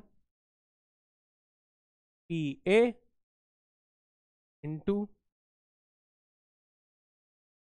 PB, या आप इसको कैपिटल में लिख लो या स्मॉल में लिख लो, कोई इशू नहीं है। यहाँ पे मैंने स्मॉल में लिखा, कैपिटल में लिखा है, चलो मैं वहाँ पे भी कैपिटल में कर देता हूँ, कोई दिक्कत नहीं है। यहाँ पे मैं कैपिटल में कर देता हूँ, ओके, कोई दिक्कत नहीं, क्योंकि हम लोगों ने स्मॉल को स्टोइकियोमेट्रिक कोफिशिएंट माना है। PC PD प्रोडक्ट्स हो गए हमारे, एंड PA PB हमारा क्या हो गया, रिएक्टेंट हो गया। ठीक, अब PC PD PA PB की हमें वैल्यूज पता है, क्या पता है, ये बस इसको उठा के वहां पुट करो। बिल्कुल, इसको वहां जैसे ही पुट करोगे तो देखो इक्वेशन क्या बनेगी। PC की जगह ये रखो CRT, ठीक है, यहां पे मैंने capital small C, small D, small B, small A, ये लिखना जरूरी है स्टोइकियोमेट्रिक कोफिशिएंट। ठीक है, तो इसका होल क्या हो जाएगा, स्मॉल C इंटू क्या है D, और PD हमने क्या निकाला है, DRT, और बाहर क्या है, स्मॉल D। नीचे आते हैं, नीचे क्या है हमारे पास, PA, तो PA की वैल्यू क्या है, PA की वैल्यू है सर A इंटू RT, और ऊपर क्या है, स्मॉल a, जो कि उसका स्टोइकियोमेट्रिक कोफिशिएंट है। B क्या है, PB हमने निकाला। देखो स्टेप वाइज चलोगे तो कभी कंफ्यूज नहीं होगे, हड़बड़ाओगे तो इतने लंबे लंबे जो डेरिवेशंस होते हैं वो गलत कर दोगे, है ना। तो स्टेप वाइज चलो। सर ने क्या किया, सबसे पहले आइडियल गैस इक्वेशन लिखी, PV is equal to nRT। Sir को पता था कंसेंट्रेशन का मतलब होता है N/V, उन्होंने N/V को कंसेंट्रेशन पुट किया, फिर चारों ऐसे करके प्रेशर की इक्वेशन बनाई। अब PA PB CD सबकी यहाँ पे इक्वेशन जो KP की आई थी उसमें वैल्यूज पुट कर दी। अब अगर हम इसको इंडिविजुअली लिखें तो इंडिविजुअली लिखने पे क्या आएगा, देखो C की पावर C इंटू RT की पावर C, ठीक है, इंटू D की पावर D इंटू RT की पावर D। आएगा ना भाई, पावर अंदर मल्टीप्लाई होंगी तो इक्वली मल्टीप्लाई होंगी ना। A की पावर A इंटू RT की पावर A मल्टीप्लाई B की power B into RT power B। ठीक, यहाँ पे भी ब्रैकेट। ये बात क्लियर हो गई, अब आप देख सकते हो। अब आप पीछे जाओ, KC देखो मैंने क्या फाइंड किया था, KC C की पावर स्मॉल c, फिर DD AA BB, मतलब ये सारे स्टोइकियोमेट्रिक कोफिशिएंट के साथ प्रोडक्ट अपॉन रिएक्टेंट। क्या यहाँ पे ऐसा कुछ बन सकता है, हाँ बिल्कुल बन रहा है सर, देखिए बिल्कुल बन रहा है, यस। तो इसको अगर हम लोग सॉल्व करें, और मैं यहाँ पे येलो पेन ले लेता हूँ, और इसको अगर हम सॉल्व करें और ये जो कंसेंट्रेशन वाले टर्म्स हैं इसको बाहर लिख लें, मतलब C की पावर c इंटू d की पावर d अपॉन a की पावर a इंटू b की पावर b। इतना हम लोग अलग ले लें, ये मैंने अलग ले लिया। और आर टी के ऊपर हम क्या चढ़ा दें, जब हम मल्टीप्लाई करते हैं तो पावर क्या हो जाती है, ऐड हो जाती हैं। यहां भी मल्टीप्लाई कर रहे हैं तो ऐड हो रही हैं, बट ये कंपैरेटिवली ये डिवाइड में है ना, तो क्या हो जाएगा, सी plus D minus A plus B, ये हो जाएगा ना। और ये क्या था, ये देखो, ये यही तो था, और ये क्या था, केसी था। बस कुछ नहीं, इसकी जगह आप केसी रख देना है। तो हमारा केसी आ गया इनटू आर टी की power delta N. Yes, delta N की वैल्यू ये होती है C plus D minus A plus B. ठीक है, आज के बाद क्लियर हो गया डेल्टा एन क्या होता है। और यहाँ पे इक्वल में क्या चल रहा था सर, केपी चल रहा था। सर इसको जल्दी से डब्बे में बंद करो वरना हम भूल जाएंगे। को जल्दी से डब्बे में बंद करो। ठीक, बंद कर दिया। ये बहुत ही ज़्यादा इम्पोर्टेंट, इतनी ज़्यादा इम्पोर्टेंट इक्वेशन है, के P is equal to K C R T delta N. Delta N की वैल्यू ये होगी, मैं लिख भी देता हूँ, कोई दिक्कत नहीं है। डेल्टा एन क्या होगा, C plus D, C plus D minus A plus B. ठीक, डेल्टा एन ये होगा, वेयर, ठीक, क्लियर हो गया बच्चों को आज के बाद कि देखो सबसे पहले मैंने ये इक्वेशन लिखी, फिर प्रेशर लिखे, फिर उसके बाद केपी के टर्म्स, फिर उसको सब्स्टिट्यूट किया, मैंने ये कंसंट्रेशन टर्म्स अलग किए और केसी सब्स्टिट्यूट करके आर टी डेल्टा एन कर दिया।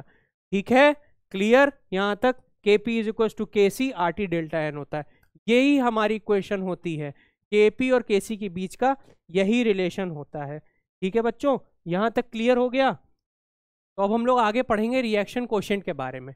हाँ, रिएक्शन कोशेंट क्या होता है, रिएक्शन कोशेंट का मैंने देखो डेफिनेशन लिख रखी है कि measure of relative amounts of product and reactants present in a reversible reaction at a given time.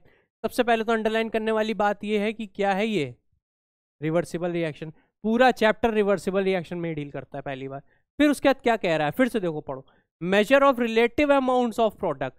हाँ, यहाँ पे हम लोग रिलेटिव अमाउंट्स पढ़ेंगे, किसके किसके, प्रोडक्ट्स एंड रिएक्टेंट्स के। मतलब एक पर्टिकुलर टाइम में रिएक्टेंट कितना प्रोडक्ट बन रहा है और प्रोडक्ट कितना रिएक्टेंट बन रहा है ना। तो उसकी स्टडी हम लोग इसमें करेंगे at a given time. Sir कुछ समझ में नहीं आया, इसको समझा दो रिएक्शन के फॉर्म में। ठीक है, मैं समझा देता हूँ। चलो स्टार्ट हो जाते हैं बच्चों। सबसे पहले मैं एग्जाम्पल लेता हूँ ब्लू पेन से। मैं एग्जाम्पल लेता हूँ, सपोज करो ये हमारे पास रिएक्टेंट था और ये हमारे पास प्रोडक्ट। ए बी से मैं बोर हो गया था तो मैंने आर और पी ले लिया, रिएक्टेंट और प्रोडक्ट ले लिया। ठीक है, ये दोनों एक ही फेज में है, कोई दिक्कत नहीं। अब सपोज करो एट इनिशियल टाइम में ये हमारे पास 10 यूनिट्स था। अच्छा सर आप यूनिट्स क्यों बोल रहे हो, यूनिट्स मैं इसलिए बोल रहा हूँ ना ताकि कंट्रोवर्सी ना हो। जब बच्चे कहेंगे केजी में है, एमयू में है, ग्राम में है, ग्राम पर मोल में है, किस में है, कौन सी यूनिट में, तो इसलिए सिंपल अभी यूनिट मान लो क्योंकि हम लोग रिएक्शन क्वेश्चन समझने वाले हैं। ठीक, तो मैंने रिएक्टेंट को 10 ले लिया, 10 यूनिट था, तो हमारे पास प्रोडक्ट कंपैरेटिवली कितना रहा होगा उस टाइम। हमारे पास प्रोडक्ट कंपैरेटिवली रहा होगा, इसको मैं दूसरे पेन से लिख देता हूँ। हमारे पास रिएक्टेंट अगर इनिशियली 10 था तो प्रोडक्ट हमारे पास कितना रहा होगा एट इनिशियल। ये तो सब बच्चों को पता है, आज तक पढ़ते आ रहे हैं, काइनेटिक्स में भी सब जगह हम लोग पढ़ते आ रहे हैं। एट इनिशियल T0 पे हमारा प्रोडक्ट तो कुछ बना नहीं होगा। ठीक है, अब सपोज करो एज टाइम पासेस, अब यहां पे आ गया T1।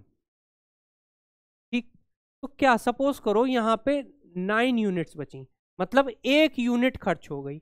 जब 1 यूनिट खर्च हो गई तो वो प्रोडक्ट बन गया होगा। ठीक है, एट टाइम T2 क्या हुआ, 2 यूनिट बन चुकी थी प्रोडक्ट। ठीक, एट टाइम T3 क्या हुआ, 3 यूनिट बन चुकी थी प्रोडक्ट। ये एट टाइम T2 था, ये एट टाइम T3 था। ठीक है बच्चों, ये बात क्लियर हो गई, यहां तक समझ में आया। अब रिएक्शन कोशेंट क्या होता है, सबसे पहले एक तो मैंने ये देख लिया रिएक्शन लिख के, अब मैं यहां पे लिख देता हूं रिएक्शन कोशेंट का भी वही फॉर्मूला होता है जो हमारा इसका होता है, इक्विलिब्रियम कांस्टेंट का फाइंड करने का तरीका होता है। इसको हम लोग Q से डिनोट करते हैं। यहाँ पे क्या होगा, जैसे यहाँ पे RP लिखा है, ठीक है, तो यहाँ पे भी प्रोडक्ट अपॉन रिएक्टेंट, यही इसका भी फॉर्मूला होता है। रिएक्शन कोशेंट भी हम लोग ऐसे ही निकालते हैं। ठीक है, प्रोडक्ट अपॉन रिएक्टेंट से हम लोग ऐसे करके निकालते हैं। तो अब इन पर्टिकुलर टाइम्स में मैं निकालने वाला हूं रिएक्शन कोशेंट को। ठीक है, अब सपोज करते हैं हम, बिल्कुल मतलब सपोज करते हैं कि एट टाइम T2 में ले लेता हूं, हाँ एट टाइम T2 में ले लेता हूं कि हमारा इक्विलिब्रियम अचीव हुआ होगा। ठीक है, वो हम लोग ग्राफ में हम लोगों ने पढ़ा था ना कि एक पर्टिकुलर इंस्टेंस आता है जहां पे रिएक्टेंट और प्रोडक्ट की कंसेंट्रेशन में नो नेट चेंज होता है, तो वो पर्टिकुलर इंस्टेंट में कौन सा ले लेता हूं, ये वाला, ये हमारा इक्विलिब्रियम वाला है, ये हमारा इक्विलिब्रियम वाला है। ठीक है, तो अब सपोज करो 8 और 2, मतलब जब हमारे पास रिएक्टेंट 8 बचा था और प्रोडक्ट 2 बन चुका था, तो हमारा K की वैल्यू क्या आएगी, हमारी K की वैल्यू कैसे हम लोग फाइंड करते हैं बताओ, रिएक्टेंट अपॉन प्रोडक्ट करते हैं, प्रोडक्ट अपॉन रिएक्टेंट करते हैं, तो 2/8 करेंगे, 2/8 कर दिया। ठीक है, अब एक फंडा समझ लो, इस पर्टिकुलर सिचुएशन के आगे या पीछे कुछ भी अगर फाइंड करते हैं तो उसको रिएक्शन कोशेंट कहते हैं। वही लिखा है इसमें, measure of relative amounts of product and reactant, मतलब इस पर्टिकुलर अमाउंट में, इस पर्टिकुलर अमाउंट में अगर हम लोग मेजरमेंट करेंगे, क्या present in a reversible reaction at a given time, एक पर्टिकुलर टाइम में T2 को हमने मान लिया कि यहाँ पे इक्विलिब्रियम अचीव हो रहा है इस पर्टिकुलर रिएक्शन में, तो T1 और T3 का क्या है, T1 और T3 में हम लोग Q की वैल्यू फाइंड कर सकते हैं ना, तो वही डेफिनेशन कह रही है। तो अब यहाँ पे Q की वैल्यू हम लोग कैसे फाइंड करेंगे, यस वही जो आप सोच रहे हैं वही होगा, प्रोडक्ट अपॉन रिएक्टेंट क्या आएगा, 1/9 आएगा, और यहां पे क्या आएगा, 3/7 आएगा। तो जब आप इसको सॉल्व करोगे तो आप खुद देखोगे कि यहां पे कुछ वैल्यू आ रही होगी, सपोज करो K वैल्यू आ रही है, ठीक है, K वैल्यू आ रही है 2/8 की, आप इसको सॉल्व कर लेना, कोई दिक्कत नहीं है। यहां पे जो वैल्यू आएगी वो Q1 आ रही है, और यहां पे जो वैल्यू आ रही है वो Q2 आ रही है। आप सॉल्व करके देख लेना, जो हमारी ऊपर वाली वैल्यू आएगी वो ये वाली छोटी आएगी, आप खुद देख रहे हो 1/9 कर रहे हैं तो ये लेस होगी, तो यहाँ पे Q1 जो होगा वो लेस होगा, और ये क्या होगा, ये मोर होगा। ठीक है, तो रिएक्शन कोशेंट हमें क्या बता रहा है, रिएक्शन कोशेंट हमें ये बता रहा है बच्चों कि देखो ऊपर क्या था, प्रोडक्ट था, मतलब प्रोडक्ट ज्यादा बन गया, मतलब इक्विलिब्रियम स्टेज के आगे हम लोग की रिएक्शन चली गई है ना। तो हमें क्या क्या पता चला, हमें इससे ये इन्फ्रेंस पता चला कि अगर Q की वैल्यू इक्विलिब्रियम कांस्टेंट से बड़ी आ गई तो मतलब इक्विलिब्रियम वाली स्टेज को हम लोग पीछे छोड़ आए हैं, प्रोडक्ट ज्यादा बन चुका है हमारा। या फिर इसको अगर दूसरी लैंग्वेज में बोले, अगर क्वेश्चन ऐसे दिया जाएगा कि, कैसे दिया जाएगा, 3 सिचुएशन बनेंगी, ठीक है, ठीक है, और थर्ड में ये, तो सर बता दीजिए तीनों में क्या बनेगा। हाँ, यही 3 क्वेश्चन पूछी जाती हैं, यही 3 कंडीशन एग्जाम में पूछी जाती हैं, है ना। तो आपको देखो, जब Q की वैल्यू ज्यादा हो रही है, Q की वैल्यू ज्यादा हो रही है मतलब क्यू की वैल्यू अगर ज्यादा हो रही है तो हमारा क्या बनेगा, अब रिएक्टेंट बनना चाहेगा, क्योंकि देखो क्यू की वैल्यू कब ज्यादा बनी होगी, जब हमारा न्यूमिनेटर ज्यादा हो गया होगा, मतलब प्रोडक्ट ज्यादा बन चुका होगा। तो अब हमें वापस से पीछे जाने के लिए हमें क्या करना है, मतलब समझ रहे हो ना, इक्विलिब्रियम वाले स्टेज में जाने के लिए क्या करना है, वो जो पर्टिकुलर जो प्रोडक्ट हमारा ज्यादा बन गया है उसको हम लोग वापस रिएक्टेंट बना लें। इसीलिए मैंने यहाँ पे इसमें अंडरलाइन किया था कि रिवर्सिबल में ही पढ़ते हैं हम लोग रिएक्शन कोशेंट, ठीक है। तो इस पर्टिकुलर केस में क्या बन रहा होगा, क्या बनाना है हमें, रिएक्टेंट बनाना है।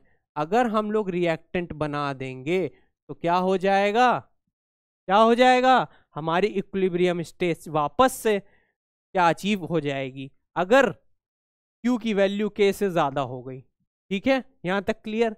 अब अगर K इक्वल्स टू क्या हो गया, Q के बराबर हो गया, तो हमें पता है ये कौन सी स्टेज है, इक्विलिब्रियम की स्टेज है।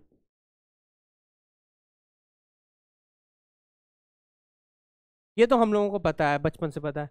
अब Q की वैल्यू छोटी होगी के इक्विलिब्रियम से, तो यहाँ क्या इन्फ्रेंस निकल रहा है, यहाँ ये इन्फ्रेंस निकल रहा है कि सर Q की वैल्यू छोटी आई है, Q की वैल्यू छोटी आई मतलब R की वैल्यू, मतलब डिनोमिनेटर बहुत बड़ा रहा होगा, मतलब अभी रिएक्टेंट इतना ज्यादा अमाउंट में है कि अभी वो प्रोडक्ट नहीं इतना बन पाया है कि इक्विलिब्रियम की स्टेज आए, है ना, समझे मेरा पॉइंट। तो देखो अगर ये लेस होगा तो क्या होगा, अभी देखो ये नहीं आया है, मतलब अभी 9 था 1 बना है, 8 को 2 करना है, तो इस पर्टिकुलर के लिए आपको और ज्यादा रिएक्टेंट देना है, देना है। अभी रिएक्टेंट हमारे पास क्या है, एक्सिस में प्रेजेंट है, तो वहां पे हमें क्या देना है, क्या बनेगा, प्रोडक्ट।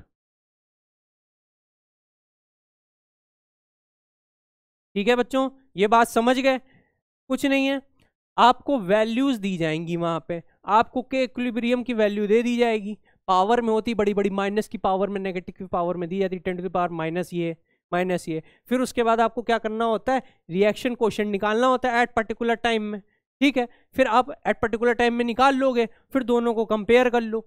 अगर हमारा क्यू छोटा आ रहा है, इस केस के अकॉर्डिंग क्यू छोटा आ रहा है, तो हमारा रिएक्शन किधर की तरफ जाएगी, फॉरवर्ड रिएक्शन बढ़ेगी। दूसरे टाइप से क्वेश्चन पूछा जा सकता है, कैसे, फॉरवर्ड या बैकवर्ड, तो मैं ऐसे लिख देता हूं, मैं यहां पे लिख देता हूं बैकवर्ड, बैक, और फॉरवर्ड, बैकवर्ड और फॉरवर्ड रिएक्शन। ठीक है बच्चों, ये बात क्लियर हो गई। अगर यहाँ रिएक्ट देखो, अगर क्यू की वैल्यू ज्यादा हो गई के इक्विलिब्रियम से, तो क्या होगा, रिएक्टेंट फॉर्म होगा। ठीक, रिएक्टेंट फॉर्म होगा तो मतलब बैकवर्ड रिएक्शन जाएगी। दूसरे तरीके से क्वेश्चन ऐसे पूछा जा सकता है, आपको क्यू की वैल्यू और के इक्विलिब्रियम की वैल्यू दे दी जाएगी और पूछे जाएगी ये पर्टिकुलर रिवर्सिबल रिएक्शन किस डायरेक्शन में प्रोसीड करेगी, फॉरवर्ड कि बैकवर्ड। तो आपको कंपेयर करना है, इन्हीं तीनों में से कोई सिचुएशन आ रही होगी, आपको आंसर टिक करना है। ठीक है, क्लियर हो गया, आई होप आपको ये बात क्लियर हो गई होगी।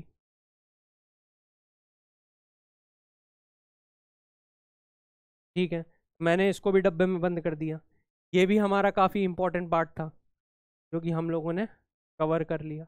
ठीक है, यहाँ तक ये बात क्लियर हो गई। तो अब आगे क्या बचा है, अच्छा मैं देख लेता हूँ आगे क्वेश्चंस हैं।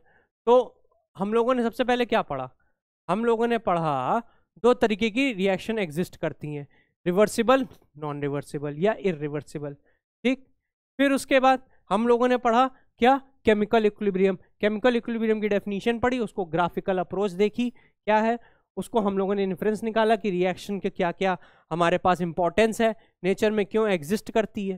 फिर उसके बाद हम लोग आगे बढ़े और आगे हम लोगों ने क्या देखा, कुछ ब्रांच प्रॉपर्टीज हम लोगों ने देखी, किसकी, के इक्विलिब्रियम की। ठीक है, फिर उसके बाद हम लोग आगे बढ़े, हम लोग आगे बढ़े और हम लोग ने रेट कांस्टेंट देखा। रेट कांस्टेंट का दूसरा नाम क्या है, याद है, स्पेसिफिक रेट्स, जिसके दो पार्ट हम लोगों ने पढ़े, कंसेंट्रेशन और प्रेशर वाला पार्ट। कंसेंट्रेशन में केसी आया और प्रेशर में केपी आया। ठीक है, फिर उसके आगे क्या हुआ, फिर उसके आगे हम लोगों ने आइडियल गैस इक्वेशन पढ़ी। आइडियल गैस इक्वेशन की मदद से हमने क्या किया, केपी और केसी की रिलेशन निकाली, हमने ऐसे करके लिखा। फिर उसके बाद हम लोगों ने केपी और केसी की रिलेशन निकाली और एंड में हम लोगों ने देखा डेल्टा एन क्या होता था यहाँ पे। जो एग्जाम में हमेशा परेशान करता था। फिर उसके बाद हम लोग रिएक्शन क्वेश्चन में आए, जो कि हमारा काफी मस्त टॉपिक था और हमारा कवर हो गया। सबसे पहले हम लोगों ने देखा कि रिएक्शन की डेफिनेशन में ही, इस पर्टिकुलर टॉपिक की जो डेफिनेशन है उसमें ही क्या क्या इंपॉर्टेंट पॉइंट्स छुपे हुए थे। रिलेटिव, प्रोडक्ट, रिएक्टेंट, रिवर्सिबल और at a given time. Given time को तो मैं लगाना ही भूल गया। एक पर्टिकुलर टाइम में क्वोशंट हम लोग निकालते हैं। तो फिर हम लोगों ने ये निकालना सीखा और देखा कि क्यू कैसे कैसे वेरी करता है, कैसे कैसे डिपेंड करता है कि रेट हमारा फॉरवर्ड होगा कि बैकवर्ड होगा कि रिएक्टेंट बनेगा कि प्रोडक्ट बनेगा। हम लोग ऐसे करके क्वेश्चन सॉल्व कर लेंगे। ठीक है, तो अब आगे चलते हैं और मैं कुछ क्वेश्चंस लेके आया हूं आपके लिए। तो चलो क्वेश्चंस सॉल्व करते हैं हम लोग आज।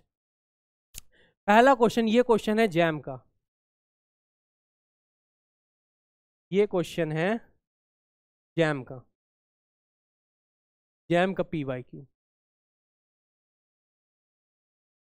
दूसरा क्वेश्चन है गेट का। ठीक है, ये भी क्वेश्चन है जैम का।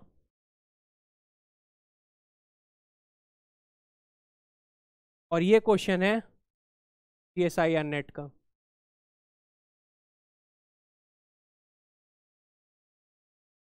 ठीक है बच्चों, चलो इन दोनों में बाद में आएंगे, पहले हम लोग इसको डिस्कस करते हैं। ठीक है, तो मैंने ले लिया ब्लू पेन। ठीक, पहला क्वेश्चन क्या कह रहा है जो कि जैम में आया हुआ है, इफ द इक्विलिब्रियम कांस्टेंट। ठीक है, ये इक्विलिब्रियम की बात कर रहा है फॉर द रिएक्शन 1 and 2। ठीक, 1 रिएक्शन दी गई है, 2 रिएक्शन दी गई है। सर 2 रिएक्शन दी गई है हमें, एक ये रिएक्शन दी गई है, एक ये रिएक्शन दी गई है। एक का हमें K1 दे रखा है, एक का हमें K2 दे रखा है। शायद बच्चों को ये पेन नजर नहीं आ रहा होगा, डार्क पेन ले लेता हूँ। ठीक है, रेड ले लेता हूँ। एक का K1 दे रखा है, एक का K2 दे रखा है। ठीक है, the equilibrium constant for the reaction this. फिर हमें एक ऐसी इक्वेशन दे रखी है जिसका हमें इक्विलिब्रियम कांस्टेंट निकालना है। क्या ये इजी है? यस, ये तो बहुत इजी है। जैम में इजी क्वेश्चन तो आते हैं, बस आपको पढ़ा आता होना चाहिए। अगर आपने पढ़ा है, कॉन्सेप्ट अप्लाई किए हैं, क्वेश्चन सॉल्व किए हैं, प्रैक्टिस अच्छे से की है, तो ये सब हो जाएगा। क्या है इसमें देखो, CO + H2O। मैं इसको फिर से लिख देता हूँ, मैं इसको फिर से लिख देता हूँ। क्या कह रहा है ये कह रहा है CO + H2O। ठीक है, क्या है रिवर्सिबल, क्या दे रहा है CO2 + H2। ठीक है बच्चों, सेकेंड इक्वेशन में क्या कह रही है, CH4 + H2O reversible CO + 3H2। ठीक है, सिंपली आप देख सकते हो यहाँ पे 4H2 हो गया। हाँ, यहाँ पे क्या हो गया, 4H2 हो गया, जो कि हमें हिंट दे रहा है कि ये ऐड किया जा रहा है। और हमारे देखो क्या हो गया, हाँ CO और CO गायब हो गया। तो ये क्या कर रहा है, ये इन दोनों को सिंपली ऐड कर रहा है। चलो ऐड करके देखते हैं क्या ये इक्वेशन आ रही है। ठीक है, तो मैं ऐड दूसरे पेन से कर देता हूँ। चलो ऐड करते हैं क्या, CO + H2O + CH4 + H2O। ठीक, ये क्या देगा हमें, CO2 + H2 + CO + 3H2। ठीक, इसको ऐड करो। सबसे पहले आप देखोगे ये CO और ये CO देखो कैंसिल हो रहा है। ठीक, अब इसको ऐड करो तो हमारी फाइनल इक्वेशन क्या बन रही है, CH4 + 2H2O रिवर्सिबल CO2, और यहाँ पे कितने H2 हैं, +4H2। अरे वाह, ये तो यही इक्वेशन बन गई जो दी गई थी, CH4 + 2H2O, CH4 + 2H2O gives CO2 + 4H2। तो इसमें हमने क्या किया, simply first reaction second reaction को ऐड कर दिया। ऐड कर दिया ना, हाँ मतलब क्या है, मतलब ये है, सर ने कौन सी प्रॉपर्टी पढ़ाई थी, ये सर ने ये प्रॉपर्टी पढ़ाई थी, कहाँ गई कहाँ गई कहाँ गई, हाँ ये, कि अगर रिएक्शंस आपस में ऐड हो रही होंगी तो कांस्टेंट्स क्या हो रहे होंगे, मल्टीप्लाई हो रहे होंगे। तो बस वही हमारे एग्जाम में पूछा गया। देखो तो इसमें क्या होगा, इसमें आपस में मल्टीप्लाई हो जाएंगे। इसके लिए हमें दे रखा है K1, K1 दे रखा है, और इसके लिए हमें क्या दे रखा है K2। तो इसके लिए क्या हो जाएगा K1 इंटू K2, या फिर K1 K2 हो जाएगा ना, क्लियर। तो इसका कौन सा ऑप्शन सही हो जाएगा, ऑप्शन सी, ऑप्शन सी सही हो जाएगा, और हमारा जैम का क्वेश्चन हो गया। ठीक है, क्लियर हो गया बच्चों, ऐसे करना है। नेक्स्ट क्वेश्चन देखो गेट का है। अब देखो गेट में भी कुछ ऐसे सवाल आते हैं जो कि जैम में रिपीट हो सकते हैं। सिंपल है क्वेश्चन, कोई दिक्कत नहीं है। क्या कह रहा है, A plus B reversible C, the unit of thermodynamic equilibrium constant for the reaction is. अच्छा, अब ये बच्चों को कंफ्यूज करने के लिए क्वेश्चन दिया गया है। बच्चे क्या करेंगे, मोल पर लीटर लेके करेंगे, हाँ कंसेंट्रेशन मोल पर लीटर होती है, चलो ठीक है कोई दिक्कत नहीं है। हम लोग क्या लिख देते हैं, C अपॉन में A प्रोडक्ट अपॉन में रिएक्टेंट, और लिख देते हैं मोल पर लीटर अपॉन मोल पर लीटर, मोल पर लीटर, क्योंकि भाई दो है ना, एक से एक कैंसिल हो जाएगा और आंसर क्या आ जाएगा, लीटर पर मोल। और बच्चे क्या करेंगे, लीटर पर मोल टिक करके आ जाएंगे, और ये बच्चों का गलत हो जाएगा, ये गलत हो जाएगा। नहीं, पढ़ो यहाँ पे क्या लिखा है, ये लिखा है इक्विलिब्रियम कांस्टेंट, इक्विलिब्रियम कांस्टेंट लिखा है, और इक्विलिब्रियम कांस्टेंट डायमेंशनलेस होता है। यस, डायमेंशनलेस होता है। उस पर्टिकुलर स्लाइड में जाओ और वहां पे क्या नोट करो, इक्विलिब्रियम कांस्टेंट इज डायमेंशनलेस। मैं ही नोट कर देता हूं, क्या है ये, हमारी फिफ्थ के बाद हमारी सिक्स्थ प्रॉपर्टी क्या है, सिक्स्थ प्रॉपर्टी हमारी ये है कि के इक्विलिब्रियम इज डायमेंशन लेस। के इक्विलिब्रियम क्या होता है हमारा, डायमेंशन लेस होता है बच्चा। ठीक है,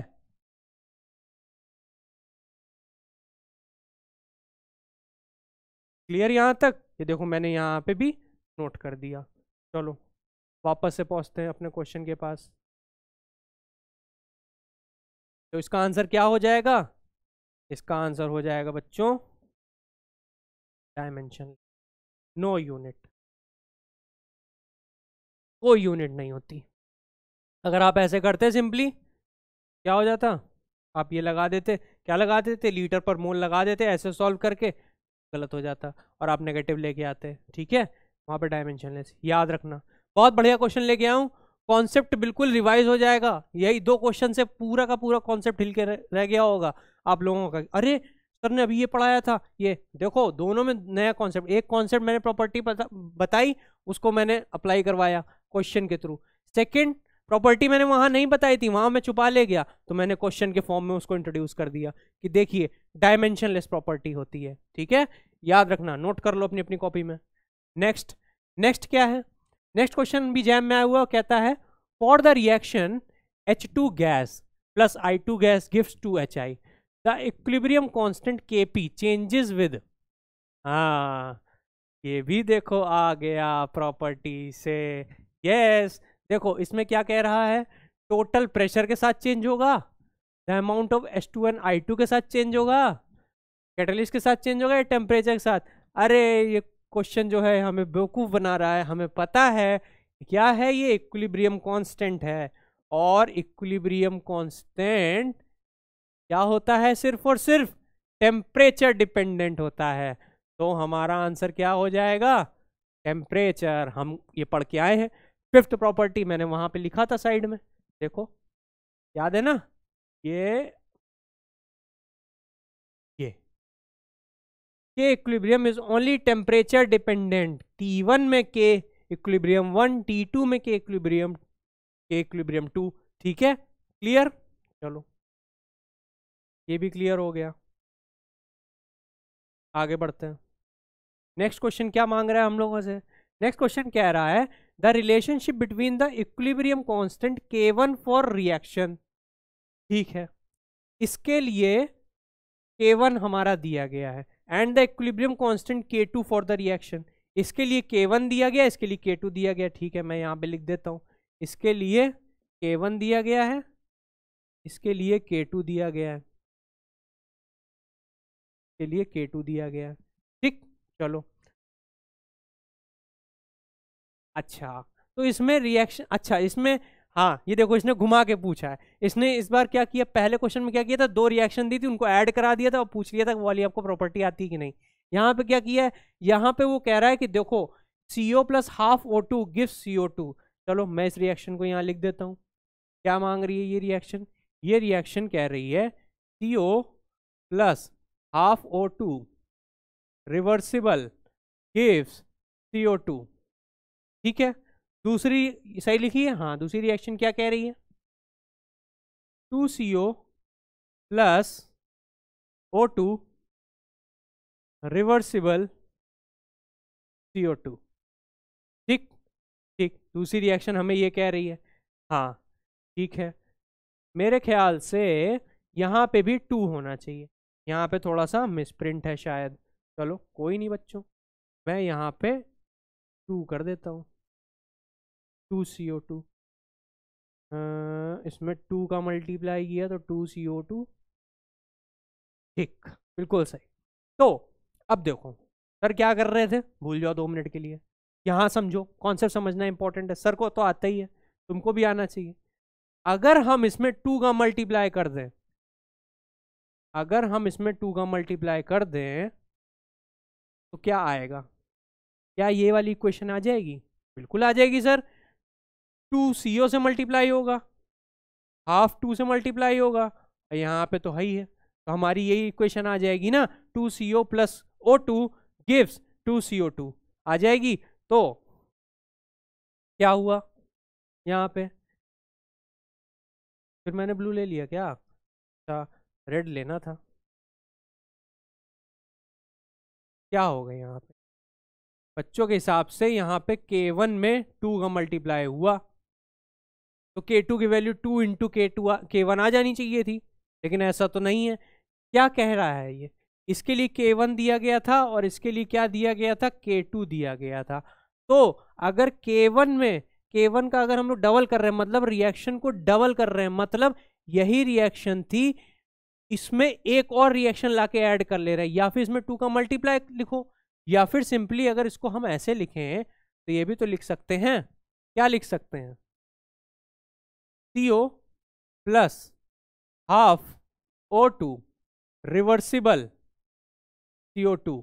ये एक और इक्वेशन है। अगर यही दो इक्वेशन एक बार लिख दे, 2 बार लिख देते हैं हम, एक बार ऐसे एक बार ऐसे, तो ये वाली इक्वेशन फॉर्म हो जाएगी ना, हो जाएगी। तो हमने क्या किया, K1 का स्क्वायर किया, हाँ ये दो रिएक्शन को ऐड किया, और ऐड किया तो क्या हो गया, स्क्वायर हो गया। तो हमारा K2 क्या आ जाएगा, हमारा K2 आ जाएगा बच्चों,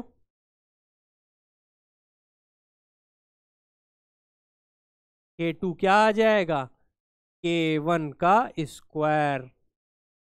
क्योंकि क्या हुआ, हमने उसमें 2 का मल्टीप्लाई किया। और देखो प्रॉपर्टी, ये मैंने प्रॉपर्टी लिखवाई थी कि नहीं लिखवाई थी?